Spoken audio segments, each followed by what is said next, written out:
देखें, बात सुने। एक तो सबसे जो घिनौनी बात है ना, वो ये हुई है कि मैच हारने के बाद एक टीम मीटिंग हुई है।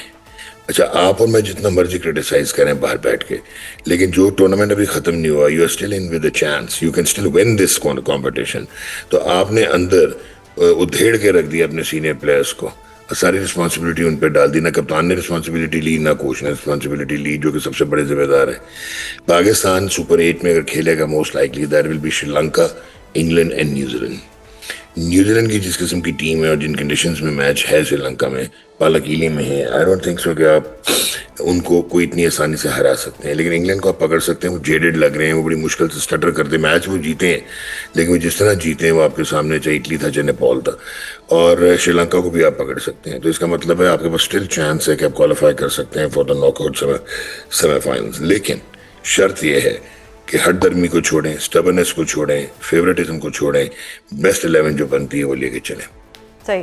डॉक्टर साहब, लेट्स होप फॉर बेस्ट। देखते हैं, अल्लाह खैर करे, पाकिस्तान के लिए कुछ अच्छा ही हो। आपके लिए तो शायद ये कोई शॉकिंग बात नहीं होगी, लेकिन मेरे जैसे और बहुत से पाकिस्तानियों के लिए, जिस तरह से पाकिस्तान हारा है और जिस तरह बुरी परफॉर्मेंस दे के हारा है, इस पे क्या कहेंगे आप? देखें, एक तो आई डोंट नो आपको क्यों परेशानी हुई और पेशमानी क्यों हुई, क्योंकि फिएट्स जो हैं वो फरारी को नहीं हरा सकते रेस में। सबसे पहले तो आपको मैं इतना बता दूं, वर्ल्ड कप से पहले की बजाय 10 महीने, 2 से 1.5 पौने 2 साल से कह रहा हूं कि पाकिस्तान की मॉडर्न क्रिकेट के लिहाज से पाकिस्तान की टीम कंप्लीटली इररिलेवेंट है। और जब आप इररिलेवेंस की बात करते हैं तो इसमें स्ट्रक्चर्ड पावर हिटिंग आती है। हमारे यहाँ स्लॉगिंग को पावर हिटिंग समझा जाता है। उसके बाद क्रिकेट की जो साविनेस है, वो एक क्रिकेट लिटरेसी आपके प्लेयर्स में होनी चाहिए। फिर उसके बाद आपको मैचअप्स का पता होना चाहिए, कैप्टनसी प्रेशर्स पता होने चाहिए, स्ट्रेटजी पता होनी चाहिए, और इंटीग्रेशन ऑफ साइंस अब आ चुकी है, बायोमैकेनिक्स आ चुका है, रिहैबिलिटेशन है, इंजरी प्रिवेंशन है। ये सारी चीज़ें जो है हमारे यहाँ इसका कसरत से फुकदान है। तो अगर आप इन प्लेयर्स को अब इनमें टर्बो इंजन डालने की कोशिश करेंगे तो you are not going to get the results. एक तो ये था। उसके बाद अनफॉर्चुनेटली हमारे यहाँ जो होता है, कबीला सिस्टम चलता है। आपने अकोमोडेट किए बहुत सारे प्लेयर इस 15 में, और वो जो प्लेयर्स डिजर्व ही नहीं करते थे, अपने रेपुटेशन पे उनको रखा और अपने ग्रुपिंग पे उनको रखा और अपने पर्सनल लाइक्स और डिसलाइक्स पे उनको रखा। सर्कमस्टांशियली जो नजर आ रहा था, किसी को प्रोटेक्ट करने के लिए, हमें पता था कि आप यहाँ इब्रार अहमद को आपने 3 मैच कभी इकट्ठे नहीं खिलाए थे until he became came of age, और इसी तरह सुफियान वकीम कहीं गायब हो गया। तो हमने किसी को अकोमोडेट करना था जिसको हम डायरेक्टली टीम में लेके आ गए। अब हम पहुंच गए श्रीलंका, कोलंबो, और हमने अब खेलने था ये वर्ल्ड कप। अब चलें, मैं भी ना पहली दफा जिंदगी में एम्बैरस हुआ, क्योंकि मैंने पेट्रियोटिज्म को ओवर राइड करने दिया अपने क्रिकेटिंग एनालिसिस को। और मैंने भी 1-2 जगह मंसूर अली खान के पॉडकास्ट में भी कह दिया कि पाकिस्तान फेवरेट है, हालांकि दिल अंदर से कहता था फॉर गॉड हेवन सेक यार, you can not just compare Apple with oranges. और उसके बाद कल जो हमने देखा वो डिजास्टर था, वो सेल्फ इन्फ्लिक्शन थी। एक तो अगर आपके बकौल कोच के जो उसने पोस्ट मैच रिव्यू में कहा कि जी उस्मान तारिक का यही रोल था, तो अगर उस्मान तारिक का यही रोल था तो फिर उसको खिलाना नहीं चाहिए था, क्योंकि आप 10वें ओवर के बाद उसको लेके आ रहे हैं जिसने का हवा बैठा हुआ था सारों पे। लोग उसको इमिटेट करके, सिमुलेट करके प्रैक्टिस करने की कोशिश कर रहे थे। वो विकेट टेकिंग बॉलर आपका ऑप्शन था, आपने उस वक्त उसको लेके आया जब मैच खत्म हो चुका था, और आप इकोनॉमी के लिए उसको यूज करते रहे। रिडिकुलस। उसके बाद शताब खान को आपको पता है कि वो बॉलिंग नहीं कर पा रहा, आप डायरेक्ट उसको लेके आए हुए हैं टीम में आफ्टर हिज सर्जरी। ठीक है, he has been a gun cricketer, but क्या रोल है उसका as a batsman, as an allrounder? अगर एज एन ऑलराउंडर तो फिर बॉलिंग करनी है। जिस किस्म की आपने उसकी एम्प्लॉयमेंट की, और वो भी जिस किस्म की उसने बॉलिंग कर दी, एक ओवर में 17 जो दिए, टाइप्स ऑफ बॉल रन हो जाते हैं, but the type of deliveries which he bowled was of pedestrian. उसके बाद आपने नवाज को भी उस्मान तारिक से पहले बॉलिंग दे दी।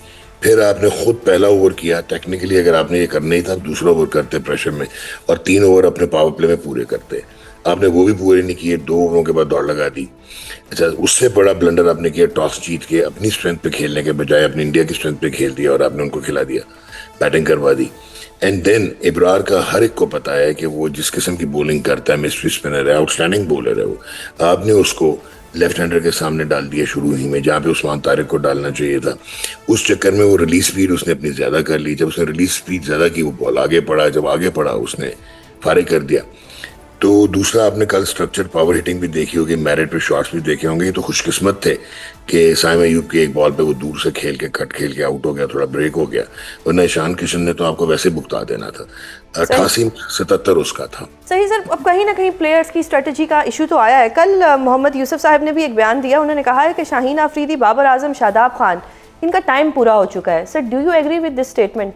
देखिए बात सुना, आई टोटली एग्री कि इनको सेलेक्ट ही नहीं होना चाहिए था। मैं तो यूसुफ से भी आगे जा रहा हूँ। कंटेम्प्रेरी फॉर्म में, फिटनेस पे ये तीनों 15 का हिस्सा ही नहीं होना चाहिए था। They are liabilities on the Pakistan team. और उसके बाद यूसुफ से ऑब्वियसली मेरा दोस्त यार है, लेकिन ये भी इसी सिस्टम का हिस्सा थे। सिस्टम से बाहर आके हम बात कर लेते हैं, सिस्टम के अंदर रह के हम चेंज करने की कोशिश क्यों नहीं करते? हम टीयर क्रिकेट में साइंटिफिक इंटीग्रेशन क्यों नहीं करते? तो आप जो स्ट्रेटेजी और टैक्टिक्स की बात करी, मैंने तो सबसे पहले कंसीड किया है कि आपकी कप्तानी तो ऐसी हुई जैसे मोहल्ले की टीम की कप्तानी होती है, कि आप अपने फेवरेट्स को जो है वो अपॉर्चुनिटी दे रहे होते हैं एक क्रंच मैच में, और जो प्लेयर्स कुछ डिफरेंस कर सकते हैं उनको आपने बॉलिंग नहीं दी। फ़हीम अशरफ क्या खेलता है? Is he a fielding all rounder? ना आपने बैटिंग कराई ना बॉलिंग कराई। इससे बेहतर था आप फ़खर जमान को रख लेते। आप रेगुलर विकेट कीपर ही नहीं लेके गए हुए। उस्मान खान की टेक्निक का मैथड इक्वेट ही नहीं करता इंटरनेशनल क्रिकेट के साथ। कल उसने रन तो कर दिए, बट जिस तरह किए वो आपके सामने, जहाँ पे कुलदीप यादव आया उसने ब्लाइंड हिटिंग शुरू कर दी, स्वीपर मारनी शुरू कर दी, बिकॉज उसको पता ही नहीं था उसने कैसे शैकल्स तोड़ने। फिर वो जिस तरह स्टंप हुआ माइक्स, इसी तरह आपने जब चेस करना शुरू किया इस पिच पे, जब गेंद रुक रहा था, बल्ले पे नहीं आ रहा था, तो आपने जो है आपका साहबजादा फरहान और जो आपके कप्तान ने नंबर 3 पे आके शॉट्स खेले हैं, वो स्लॉगिंग थी। That was not power hitting. Slog आप कब करते हैं? जब आपके पास कोई और सोल्यूशन नहीं होता, जब आपके पास कैपेसिटी नहीं होती कि आप आगे लेके चलें, आपको रोटेशनल स्ट्राइक ही नहीं आती। इसके बाद पावर प्ले आपने यूटिलाइज करना। बाबर को एक तो वो वैसे कुछ शहर के लोग जालिम से उन्होंने भी मरन का शौक है at the end of the day कि वो ओपनर था, वो अब उसका आउटडेटेड हो गया जो उसका टेम्पलेट था। बिल्कुल सर, अब ये बताएं कि अगर पाकिस्तान सुपर 8 में पहुंच जाता है तो क्या आप पाकिस्तान को सेमीफाइनल में खेलता हुआ देख रहे हैं? देखें बात सुने, एक तो सबसे जो घिनौनी बात है ना वो ये हुई है कि मैच हारने के बाद एक टीम मीटिंग हुई है। अच्छा, आप और मैं जितना मर्जी क्रिटिसाइज करें बाहर बैठ के, लेकिन जो टूर्नामेंट अभी खत्म नहीं हुआ, you are still in with a chance, you can still win this competition. तो आपने अंदर उधेड़ के रख दिया अपने सीनियर प्लेयर्स को, सारी रिस्पॉन्सिबिलिटी उन पर डाल दी। ना कप्तान ने रिस्पॉन्सिबिलिटी ली, ना कोच ने रिस्पॉन्सिबिलिटी ली, जो कि सबसे बड़े जिम्मेदार है। पाकिस्तान सुपर 8 में अगर खेलेगा, most likely that will be Sri Lanka, England and New Zealand.